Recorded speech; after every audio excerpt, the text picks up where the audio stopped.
ನಮಸ್ಕಾರ ವೀಕ್ಷಕರೇ, ನನ್ನ ಯೂಟ್ಯೂಬ್ ಚಾನೆಲ್ಗೆ ನಿಮಗೆ ಸ್ವಾಗತ.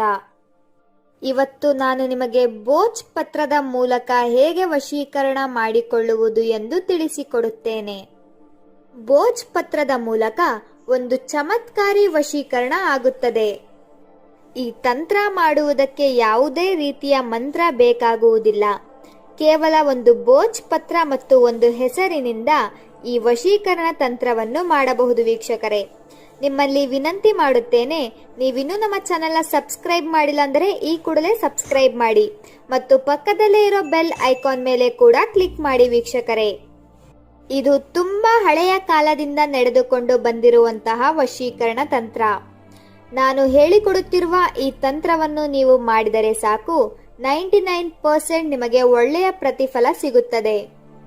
ತುಂಬಾ ಜನರು ಈ ತಂತ್ರವನ್ನು ಮಾಡಿ ಇದರ ಉಪಯೋಗವನ್ನು ಪಡೆದುಕೊಂಡಿದ್ದಾರೆ. ವೀಕ್ಷಕರೇ, ಈ ತಂತ್ರವನ್ನು ಪತಿ ಪತ್ನಿಗೆ ಮತ್ತು ನಿಮ್ಮ ತಂದೆ ತಾಯಿ ನಿಮ್ಮ ಮದುವೆಗೆ ಒಪ್ಪಿಗೆ ಕೊಡುತ್ತಿಲ್ಲ ಅಂದರೆ ಈ ತಂತ್ರವನ್ನು ಮಾಡಬಹುದು. ವೀಕ್ಷಕರೇ, ಈ ತಂತ್ರವನ್ನು ಮಾಡಿ ಅವರನ್ನು ನಿಮ್ಮ ವಶ ಮಾಡಿಕೊಳ್ಳಬಹುದು. ವಿಡಿಯೋದಲ್ಲಿ ತೋರಿಸುತ್ತಿರುವುದೇ ಭೋಜ್ ಪತ್ರ. ಈ ಭೋಜ್ ಪತ್ರ ಒಂದು ಪೇಪರ್ ತರ ಇರುತ್ತದೆ. ಬನ್ನಿ ವೀಕ್ಷಕರೇ, ಈ ವಶೀಕರಣ ಹೇಗೆ ಮಾಡುವುದು ಮತ್ತು ಯಾವ ಸಮಯದಲ್ಲಿ ಮಾಡಬೇಕು ಮತ್ತು ಯಾವ ರೀತಿಯಾಗಿ ಮಾಡಬೇಕು ಎಂದು ನೋಡೋಣ. ಈ ವಿಡಿಯೋವನ್ನು ಪೂರ್ತಿಯಾಗಿ ನೋಡಿ ವೀಕ್ಷಕರೇ. ಪೂರ್ತಿಯಾಗಿ ನೋಡಿದರೆ ಮಾತ್ರ ನಿಮಗೆ ಅರ್ಥವಾಗುತ್ತದೆ. ಆದ್ದರಿಂದ ಈ ವಿಡಿಯೋವನ್ನು ಪೂರ್ತಿಯಾಗಿ ನೋಡಿ ಇದರ ಉಪಯೋಗವನ್ನು ಪಡೆದುಕೊಳ್ಳಿ.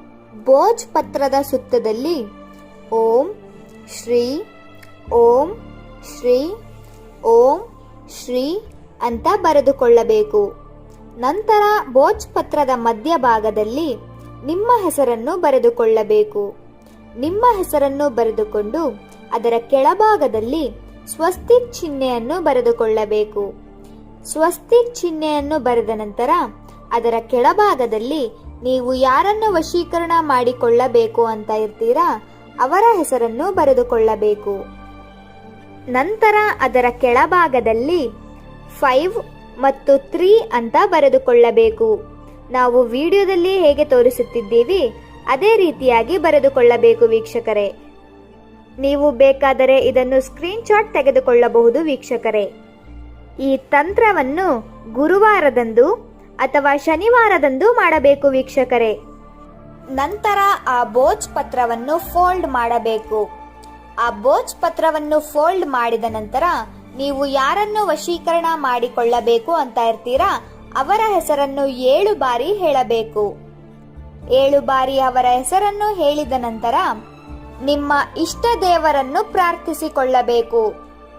ನಂತರ ಆ ಭೋಜ್ ಪತ್ರವನ್ನು ಒಂದು ಬಿಳಿಯ ಹಾಳೆಯ ಮೇಲೆ ಇಟ್ಟು ಸ್ವಲ್ಪ ಮಣ್ಣನ್ನು ಅದರ ಮೇಲೆ ಹಾಕಿ ಅದನ್ನು ನೀರಿಗೆ ವಿಸರ್ಜನೆ ಮಾಡಬೇಕು. ವೀಕ್ಷಕರೇ, ಈ ರೀತಿ ಮಾಡುವುದರಿಂದ ನೀವು ಇಷ್ಟಪಟ್ಟ ಸ್ತ್ರೀ ಅಥವಾ ಪುರುಷ ನಿಮ್ಮ ಬಳಿ ಅವರೇ ಬರುತ್ತಾರೆ ಮತ್ತು ನಿಮ್ಮನ್ನು ಹುಚ್ಚರಂತೆ ಪ್ರೀತಿಸುತ್ತಾರೆ. ನೀವು ಈ ತಂತ್ರ ಮಾಡಿ ಇದರ ಉಪಯೋಗ ಪಡೆದುಕೊಳ್ಳಿ. ವೀಕ್ಷಕರೇ, ಆದರೆ ದಯವಿಟ್ಟು ಈ ತಂತ್ರವನ್ನು ಕೆಟ್ಟದ್ದಕ್ಕೆ ಬಳಸಬೇಡಿ, ಒಳ್ಳೆಯ ಉದ್ದೇಶಕ್ಕೆ ಬಳಸಿ ಅಂತ ಹೇಳ್ತಾ ಇವತ್ತಿನ ಈ ವಿಡಿಯೋವನ್ನು ಮುಕ್ತಾಯ ಮಾಡೋಣ. ಈ ವಿಡಿಯೋ ನಿಮಗೆ ಇಷ್ಟ ಆದರೆ ಲೈಕ್ ಮಾಡಿ, ಶೇರ್ ಮಾಡಿ ಹಾಗೂ ಕಮೆಂಟ್ ಮಾಡಿ. ನೀವಿನ್ನೂ ನಮ್ಮ ಚಾನೆಲ್ಗೆ ಸಬ್ಸ್ಕ್ರೈಬ್ ಆಗಿಲ್ಲ ಅಂದರೆ ಈ ಕೂಡಲೇ ಸಬ್ಸ್ಕ್ರೈಬ್ ಆಗಿ. ವಿಡಿಯೋ ನೋಡಿದ್ದಕ್ಕೆ ಧನ್ಯವಾದಗಳು.